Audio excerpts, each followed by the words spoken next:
I wonder why we are having such a hard time coming to decisions that used to be simply accepted as common sense. Now, people have argued since people have been arguing, I suspect, that common sense isn't as common as it used to be because everybody wants to think that their perspective is the way everybody else thinks, or at least the way everybody else ought to think. But there are some things that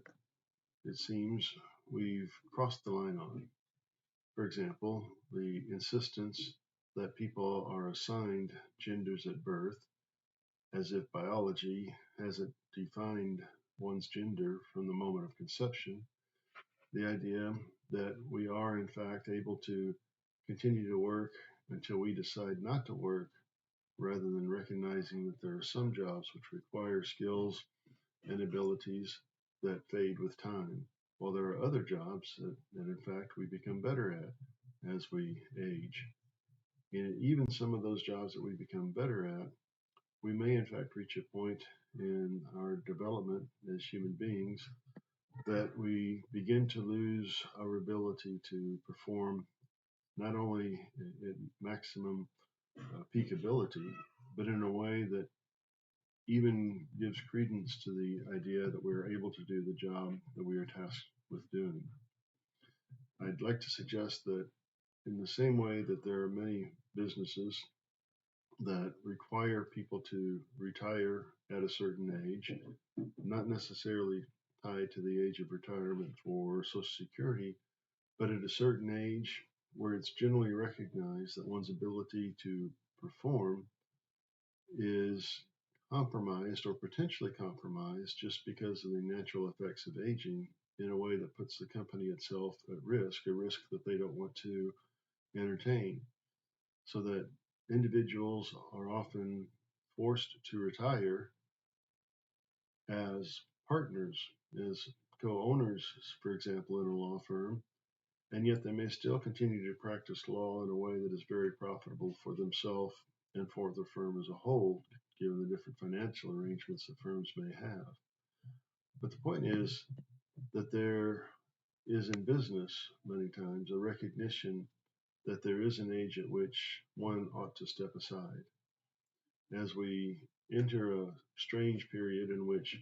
our political leadership and leadership in other aspects of our life, big business, etc., is in some areas dominated by the oldest cohort in the history of probably mankind, given that we are living in an age where we are averaging longer life expectancies than ever before. But we have some real issues with the fact that we have people in leadership positions who are simply not able to function effectively as individuals. They may have a team that is able to prop them up and is able to effect a voice through them, but whether that team is actually representative of the voice that the individual would wish to have were he or she at her full mental capacity, or whether the team is representing the voice that those who elected those individuals would prefer that individual have, or whether the team is simply speaking through that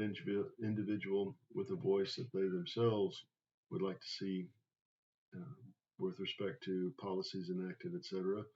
is something that can be debated. But the question is, at what point do we put ourselves as a nation at risk when we fail to institute certain requirements on the part of our leaders with respect to cognitive functioning, I believe is what Nikki Haley said, or just the ability, the recognition that there's a time at which we need to gracefully exit the stage, and even if not gracefully, at least exit the stage, because we're simply not able to carry out the basic functions that are required for the job to which we've been elected or assigned. Um, One of the things that I've been suggesting for a long time is that Supreme Court justices ought to be term limited at 25 years. That would ensure, if we put it on a cycle, that every president would probably have at least one, if not two, appointments to the Supreme Court. It would keep the Supreme Court justices more in line with contemporary judicial philosophy. And I'm not suggesting that contemporary judicial philosophy shouldn't be a philosophy that sticks to the fidelity of the Constitution as intended. I forget now what the exact phrase is. Or maybe it's a more modern understanding of judicial philosophy, but at least it would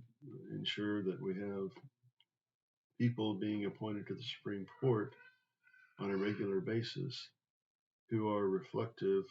of the philosophies, the inclinations of the president that has been recently elected by the people, rather than a Supreme Court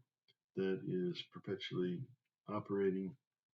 from mindsets and frameworks that are unrelated to the majority of the population in any given period. And then, of course, we have the situation with our current president, the current senator from California. We have comparable examples from leaders in the past who served beyond their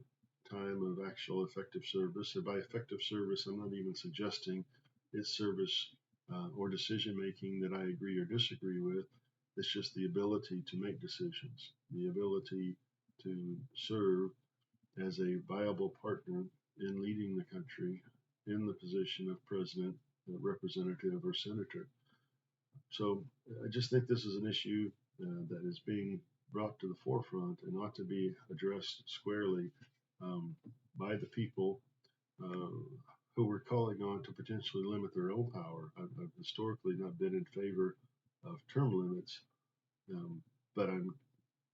think that I'm getting to the point where the idea of term limits, in order in part to protect the country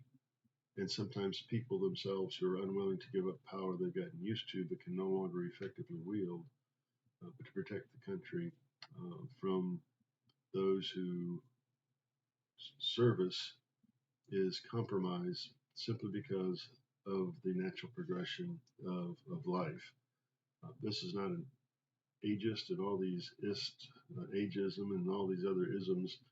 seem to me rather ridiculous. They're a cheap way to shut down discussion on topics about which we ought to be able to engage in discussion and express our opinions. So anyway, let me know what you think. What is it that we should do? What is it that we can do? How might we go about trying to address the fact that we in fact need to set up some kind of framework parameters whereby we as a nation ensure that everyone who is serving from different parts of the country, whether we agree or disagree with their fundamental positions, are actually in a position to serve with respect to circumstances and conditions that naturally fall upon all of us. Thank you very much.